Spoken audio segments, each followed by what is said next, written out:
હવે આપણને જીવનની બીજી બે વાતો એમને સમજાવવી છે કે જીવનનું વ્યાકરણ તૈયાર કરતા આપણા પૂર્વજો અને આપણા ઋષિમુનિઓએ જે 4 વર્ણની અને 4 આશ્રમની વાત કરી, એ 4 આશ્રમોમાં પહેલા 25 વર્ષ જીવનના છે તે બ્રહ્મચર્યાશ્રમ, પછીના 25 વર્ષ ગૃહસ્થાશ્રમ, પછીના 25 વર્ષ વાનપ્રસ્થાશ્રમ અને છેલ્લો સંન્યાસાશ્રમ, એમ જીવનના 100 વર્ષ જીવનનું ગણી અને એના 4 ભાગો વ્યવસ્થિત કરી અને એમાં કેવું જીવન જીવવું જોઈએ એના આદર્શો અને સિદ્ધાંતો આપણને શાસ્ત્રો દ્વારા સમજાવ્યા હતા. હવે એના પછીની જે ભૂમિકા છે, જેમાં આમાંનું કશું કરવું પડતું નથી અને એ ભૂમિકા અવધૂતની ભૂમિકા છે. સંન્યાસ તમારે લેવો હોય તો પણ એની વિધિ કરવી પડે છે, એના કેટલાક કર્મકાંડો કરવા પડે છે, એના કેટલાક વેશ અને ચિહ્નો ધારણ કરવા પડે છે. પણ જેમાં કોઈ વિધિ નથી કરવી પડતી, જેમાં કોઈ વેશભૂષા ધારણ નથી કરવી પડતી, જેમાં કોઈ કર્મકાંડો નથી કરવા પડતા, એવી એક એથી ઉપરની અવસ્થા છે તે અવધૂતની છે. એ બતાવવા માટે આપણી સામે એક ચરિત્ર અને એક કથા મૂકી છે અને તે ઋષભદેવની છે. ઋષભદેવના રૂપે વિષ્ણુએ પોતે અવતાર લીધો. ભગવાનના 24 અવતારો પૈકીનો એક અવતાર તે ઋષભનો અવતાર છે. જૈનો પોતાના આદિ એવા તીર્થંકર સમજે છે. તમે જુઓ કે ભાગવત વૈષ્ણવ ધર્મનો ગ્રંથ છે અને છતાંય એણે જૈન ધર્મ અને બૌદ્ધ ધર્મને પણ એટલું જ માન આપ્યું છે અને એ બંનેને પણ ભગવાનના અવતારોમાં સમાવેશ કર્યો છે.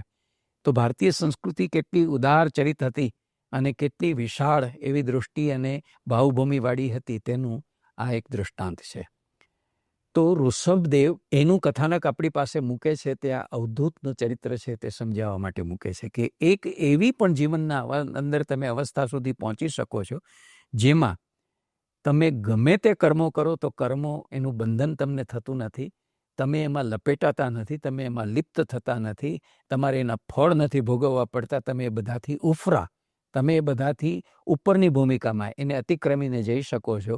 એ આખી વાત એ ઋષભદેવના આખા ચરિત્રની વાત અને પ્રસંગની વાતથી આપણને સમજાવે છે. તો જન્મથી જ જેની અંદર દૈવી અને પવિત્ર એવા ગુણોનો અત્યંત પ્રકર્ષ છે, એવા એટલા માટે જ એનું નામ ઋષભ રાખ્યું છે. ઋષભનો અર્થ છે શ્રેષ્ઠ.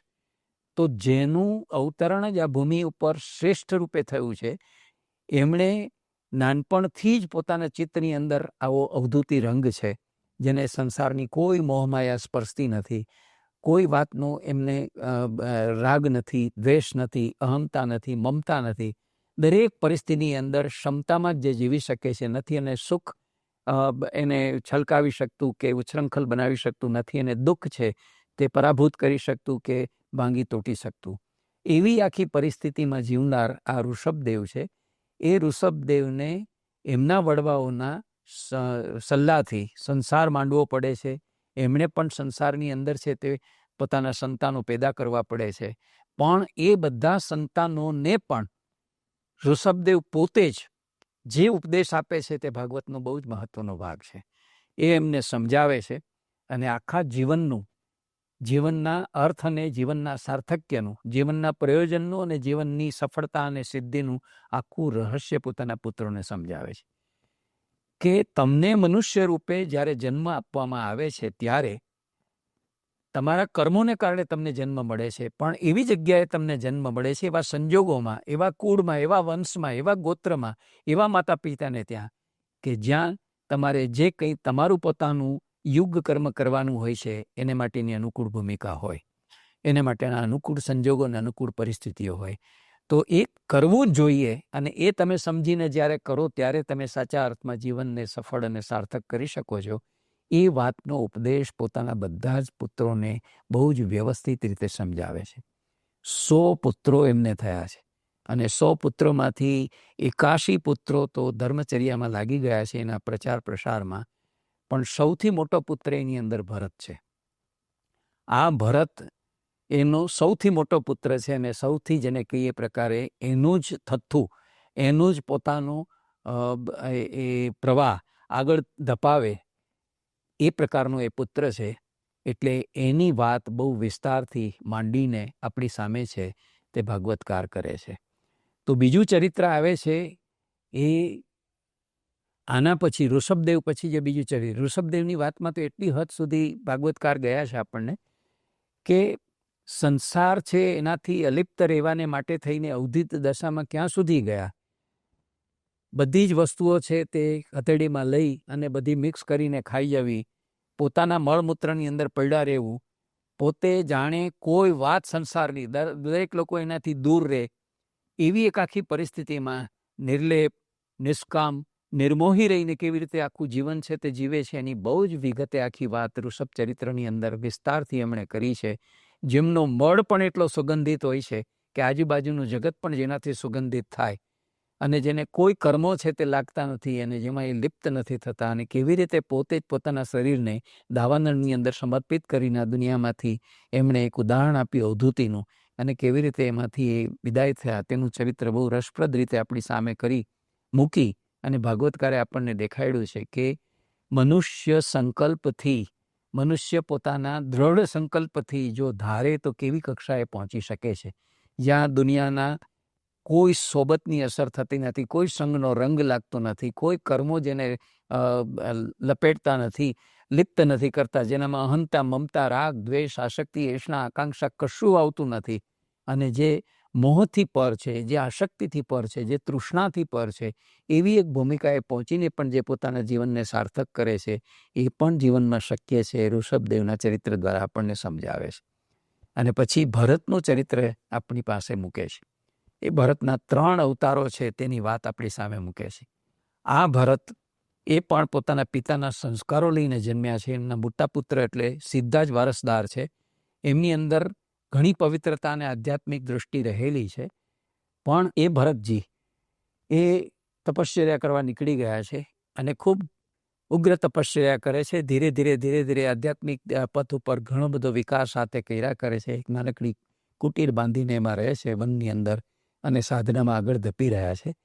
એક સમયે પોતાની સાધનાના ભાગરૂપે સ્નાન કરવા એ નદીમાં ગયા છે, અને જ્યારે નદીમાં વહેલી સવારે પરોઢે સ્નાન કરી રહ્યા છે ત્યારે કોઈ વિકરાળ વરુ એના ભયથી ડરીને એક હરણી છે તે પોતાનો જીવ બચાવવા માટે થઈને નદીના પ્રવાહમાં જંપલાવી દે છે, અને જંપલાવીને સામે કાંઠે જવા માટે છલાંગ મારે છે. ત્યારે એ ગર્ભિણી હોવાને કારણે, એક તો ભયને કારણે અને બીજું આ મોટી છલાંગ મારવાને કારણે એનો ગર્ભ છે તે સ્વરી જાય છે, સરી પડે છે, અને પેલી જે છે તે સામે કાંઠે જે છે એને જીવ પોતાનો છોડી દે છે. તો નવું જન્મેલું હરણનું બાળ છે તેનું શું? એની માતા પણ મરી ગઈ છે અને એને બચાવવું જરૂરી છે. એટલે માનવ ભાવથી પ્રેરાઈને, સેવા ભાવથી પ્રેરાઈને એ નાનકડા હરણના બચ્ચાને ભરતજી ગ્રહણ કરે છે, અને ગ્રહણ કરીને પોતાની સાથે લઈ જાય છે કે આ મારો મનુષ્ય ધર્મ છે, માનવતા ધર્મ છે. પણ ધીરે ધીરે આ સદ્ગુણ પણ એમના જીવનમાં કેવો અવરોધ બને છે. અધ્યાત્મ પથની સાધનામાં જે લોકો આગળ વધવા માગે છે એમને એમના દુર્ગુણો જ પજવે છે એવું નથી. એમના સદ્ગુણો પણ ક્યારેક એમનું પતન કરે છે, અને કોઈ પણ ભૂમિકાએ પહોંચેલો માણસ છે તે પતન પ્રૂફ નથી. એ આખી વાત સમજાવવા માટે ભરતજીનું ચરિત્ર બહુ જ વિસ્તારથી ભાગવતકાર આપણી સામે છે તે રજૂ કરે છે. એટલી હદે એ હરણબાળની સાથે ઓતપ્રોત થઈ ગયા કે પોતાની સાધના બાજુમાં મુકાઈ ગઈ. જે સાધના અહોનિશ ચાલતી હતી અને પોતે અધ્યાત્મમાં ખૂબ પ્રગતિ કરી રહ્યા હતા, એને બદલે એને સુવાડવું, એને ખવડાવવું, એને પીવડાવવું, એને નવડાવવું, એની સાથે ગેલ કરવી, રમત કરવી, આખું જીવન જે ઈશ્વરાભિમુખ હતું, જે તપસ્યાથી ભરેલું હતું, એ બધી જ વાત એ ભૂલી ગયા અને હરણમાં એટલા બધા ઓતપ્રોત થઈ ગયા કે એ હરણ જ્યારે ગુજરી ગયું ત્યારે પોતાનો જન્મ પણ બીજા અવતારમાં હરણ રૂપે થયો.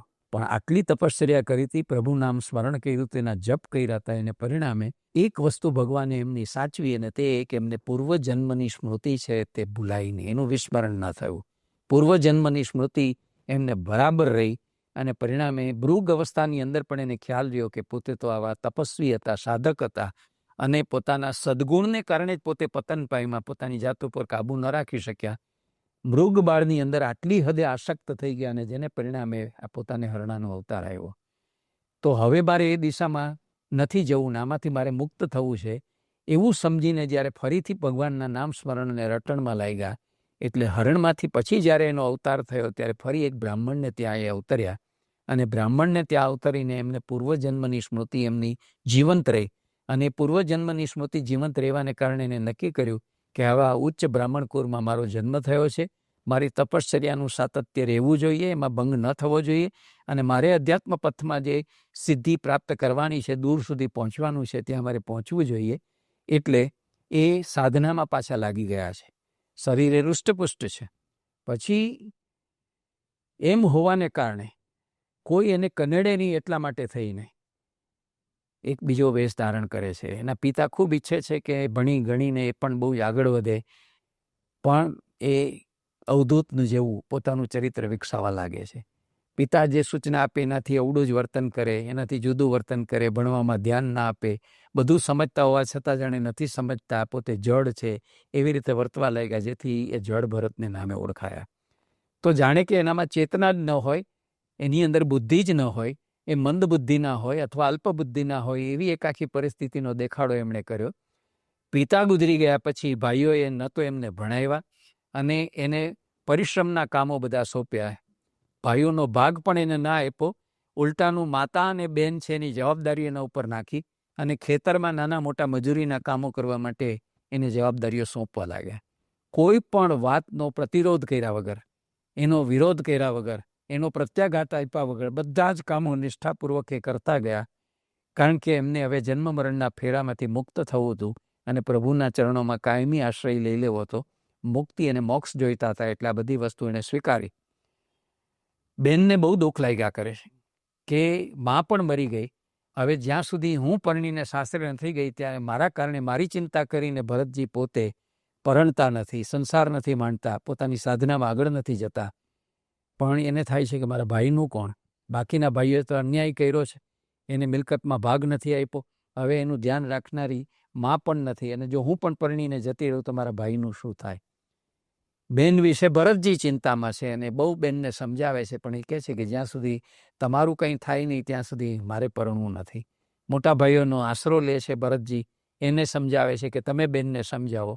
બેન સમજે છે અને પછી પરણીને જાય છે, એટલે સંપૂર્ણપણે ભગવાનમાં ચિત્ત પરોવી અને પોતાની સાધના ફરીથી એ શરૂ કરે છે. પરિણામે ફરીથી એનો ત્રીજો અવતાર આવે છે, અને ત્રીજા અવતારમાં એ ભગવાનની ભક્તિ કરતા હોય છે હૃષ્ટપૃષ્ટ શરીર સાથે. ત્યારે કપિલ મુનિ પાસે અદ્વૈતનો બોધ લેવા માટે જતા રહુગણ નામના એક રાજા છે. એ રાજા પાલખીમાં બેસીને જતા હતા. એમાં એક પાલખી ઉચકનારો એવો કહાર હતો, એ બીમાર પડી ગયો અને ચોથાની ખામી હતી, તો કોઈને શોધી લાવો એમ કરવા માટે થઈને એણે એ કહારોનો જે મોટો પ્રમુખ હતો, મુખ્ય માણસ, મુખીઓ હતો, એને મોકલ્યો. એ પહેલાં ભરતજી જે છે એનું હૃષ્ટપુષ્ટ શરીર જોઈને એક નિષાદ દેવીને ભોગ ચડાવવા માટે થઈને લઈ ગયા. એને સારા વસ્ત્રો પહેરાવ્યા, નવડાવ્યા, ધોવડાવ્યા, સારા વસ્ત્રો પહેરાવ્યા, એની આરતી ઉતારી, સારું ભોજન કરાવ્યું, અને પછી એનો વધ કરી અને નરબલી ચડાવવા માટે જ્યારે ખડગ ઉગામ્યું, ત્યારે આવા પવિત્ર આત્માનું નિકંદન ન નીકળવું જોઈએ, એને બચાવવા જોઈએ. એટલે દેવી એમાંથી પ્રગટ થયા અને પેલા લોકોને માર્યા અને આમને જીવંત રાખ્યા. તો પણ ભરતજી છે તે એકદમ સ્થિર રહ્યા, સ્થિત પ્રજ્ઞની જેમ, ક્ષમતા ગુમાવી નહીં. પેલો કહાર એને પકડીને લઈ ગયો, એનો પણ એને વિરોધ ન કર્યો. ચોથા કહાર રૂપે પાલખી ઉપાડવાનું એણે શરૂ કર્યું, પણ પોતે આ પાલખી ઉપાડીને જાય છે ત્યારે કોઈ જીવજંતુ નીચે પગ નીચે કચડાઈને મરે નહીં, એટલા માટે જ્યાં જ્યાં કીડી મકોડા જુએ, જીવજંતુ જુએ, ત્યાં ઠેકીને જાય.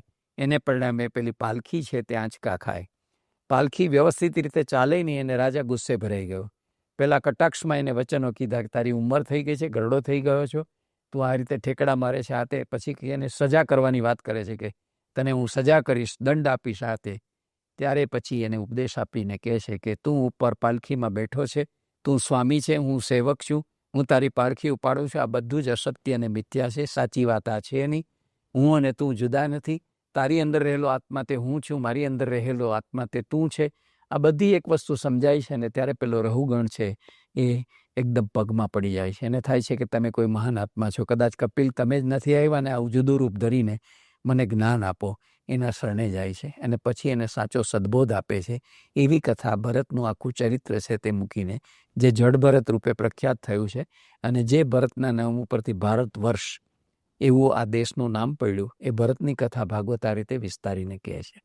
તો આ કથા કહેવા પાછળ ભરતજીનું આ ચરિત્ર આખું વિકસાવીને કહેવા પાછળનો આશય એ છે કે પ્રભુ તો હંમેશા કૃપાળુ છે, એટલા બધા દયાળુ છે કે તમે જો એનું નામ જપ કરતા હો, તમે જો એનું નામ સંકીર્તન કરતા હો, તમે જો એનું રટણ અને સ્મરણ કર્યા કરતા હો તો ભગવાન તમને ભૂલતા નથી, તમને હંમેશા પાસે ને પાસે રાખે છે. તમારી કસોટી જરૂર કરે પણ આખરે કૃપા દ્વારા એ તમારી પોતાની પાસે તમને ખેંચી લે છે અને તમારો મોક્ષ કરે છે. આ આખી વાત ભરતજીના ચરિત્ર દ્વારા આપણને સમજાવે છે. તો એક એક પાત્રોને એક એક પ્રસંગો લઈને જીવનના મૂળભૂત સિદ્ધાંતો અને રહસ્યો છે આપણને સમજાવતા જાય છે ભાગવતકાર. કે રહેવું તો કોના જેવું રહેવું? કાં તો તમારે અવધૂતની કક્ષા સુધી તમે ધારો તો પહોંચી શકો છો, અને કાં તો અવધૂત ન હોવા છતાંય તમે સંસારમાં એવી રીતે રહી શકો છો કે સંસાર સરસો રહે પણ મન મારી પાસ.